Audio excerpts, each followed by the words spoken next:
she's right. I'm going to actually speak about my personal story, which I haven't done pretty much ever, so this is awesome in front of everyone. Just jump right into it, it's fine, no big deal.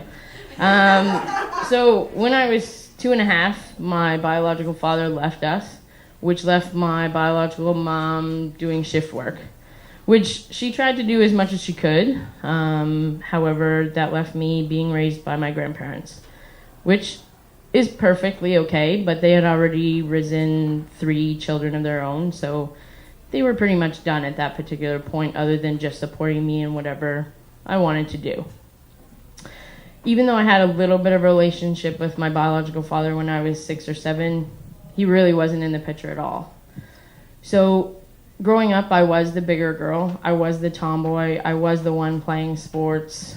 So because of that, I did get bullied along the way through the school years.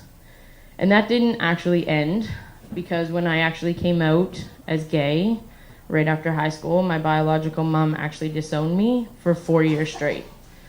Nothing. No phone calls, no emails. And even when I went home to the house that we lived in with my grandparents, she would avoid me at all costs. I would go in upstairs and she would leave downstairs.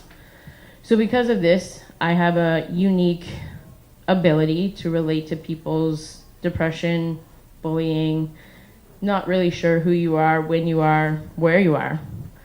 After that, I really spent 5 years totally depressed. I had 2 dogs, and I went to work with them at a dog daycare place, and I came home.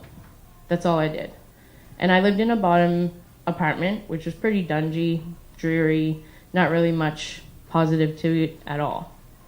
However, during that time, because I actually got in 2 car accidents, I decided to go to my local volunteer fire station and just see what it was all about, because I needed something other than just going to work and coming home to my dogs. They were great and they depended on me, but that's no life for anybody. So because when I did that, the gentleman there just opened arms to me and kind of discussed everything that they did.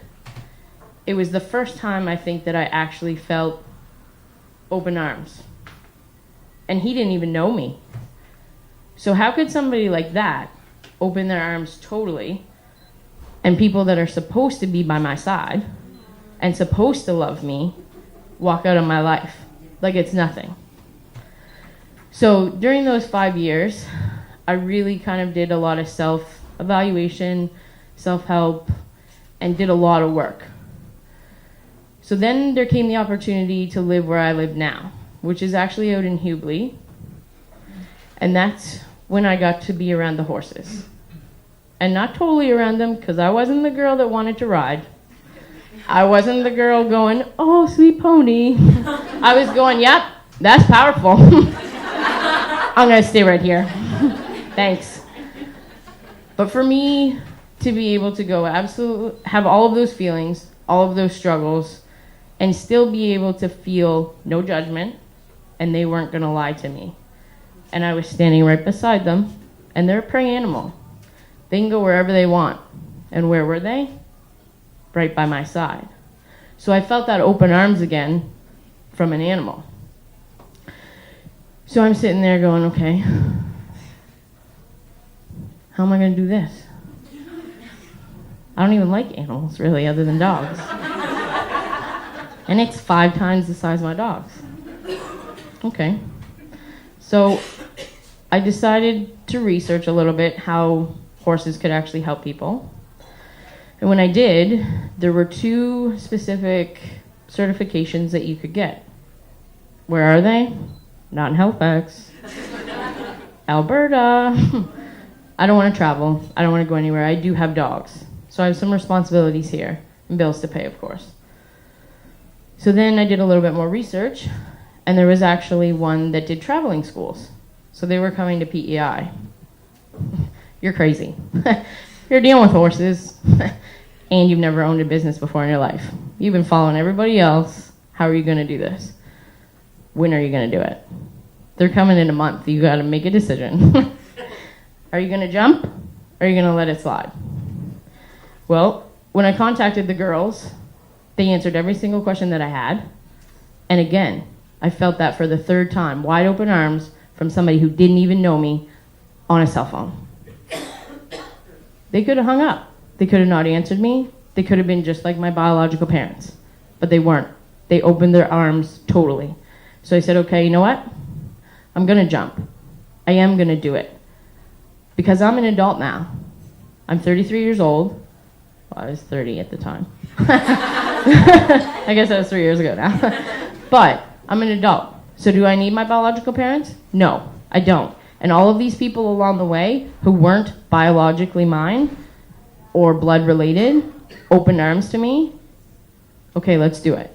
So I went to PEI, I came home, and I was inspired. Because that full week, I realized more about myself than I ever had. And it wasn't because of the horses. It was kind of like the same ideas here. It was the people that were actually attending the certification, just like me, who actually opened their arms and talk about their stories and their struggles. And even though none of them were actually like mine, they were still struggles to them as individuals. So I came home inspired. I started a business, a successful business that now is running 3 years. And I'm actually able to help people who have gone through what I've gone through or something totally different. But it's not because of anything that I'm doing specifically. I'm not some big CEO. I'm not somebody who, spent thousands of dollars to get there.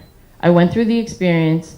I decided to choose the positive out of the negative and turn all of my experiences into some way to resonate with somebody else. And the horses, they just help me facilitate that. Because they can't judge and they can't lie. Kind of like humans can, and my biological parents did, they never will. So I think that that's a huge ability for me as a business owner now, to be able to resonate with people who I might not have been able to resonate with if I just jumped into business. Because all of my experiences can relate to somebody somewhere, and I just wanted the ability to be heard. And I think that that's what the business has done for me. The biggest thing that I've learned is that we have power every day that we wake up. But we have the power to use it positively and not in a negative way.